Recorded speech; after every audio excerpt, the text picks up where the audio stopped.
We are getting ready for training camp in 2021, breaking down the Giants position by position. Joined by Paul Dottino, I am John Schmeelk. Today, we'll take a look at wide receivers. And Paul, let's start the newcomer. That's Kenny Golladay, a big free agent addition. He talked about how he's fitting in with his new team and in the new offense. We're out there right now with a lot of energy, and I feel like it just brings excitement to everyone. And as far as what I feel like I can do to this team, as of right now, I'm just trying to, get this playbook all the way down so then I could just play more comfortable. The coaches can, have more trust in me. DJ can have more trust in me. And just, the guys around me. As of right now, for me, it's just about, instilling that trust in those guys.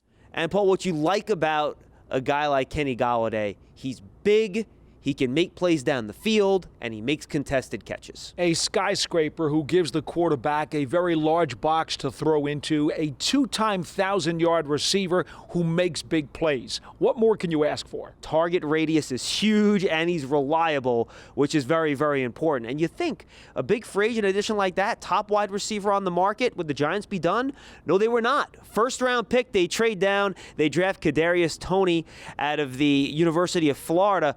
And Paul, the thing about Toney, very different skill set than Golladay, and he can impact the game in different ways. Well, that's exactly why Jason Garrett is going to try to be extremely creative and get him the ball in all kinds of positions on the field. So to confuse defenses, they'll be a step slower than him, and then he'll turn on the jets. You can see him on jet sweeps. You can see him in the backfield. He was a high school quarterback, too. Maybe some trick plays for Kadarius Toney.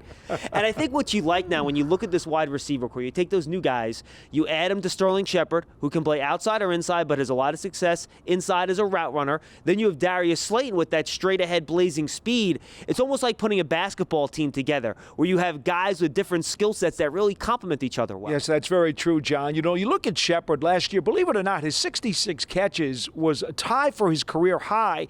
Ditto for Darius Slayton, who only had 3 touchdown grabs after 8 in his rookie season. Now, the question becomes, does a guy like Golladay take so much attention off of those guys that they start getting into the end zone more often as they had earlier in their careers? And then finally, Paul, I think we all know those 4 wide receivers on the roster. After that, it's going to be a heck of a competition.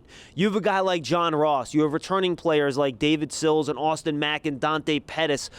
Just a lot of receivers on this roster that will be competing for those final 1 or 2 spots. It could keep 5 or 6. We don't know. And then special teams will play a role there, like a guy like C.J. Board, who was a special teams player last year. It's going to be a fun competition. All different shapes, sizes, and speeds. And that's what makes it very interesting, because the Giants have these apples and oranges and pears to choose from, and it's all going to determine how they want to, construct the back of the depth chart, depending upon which style that they feel they fits best. Yeah, should be a lot of fun to see how that all turns out as the Giants put their 53-man roster at the end of August, beginning of September. For Paul Dottino, I'm John Schmeelk. We continue to look at the Giants and previewing 2021 training camp.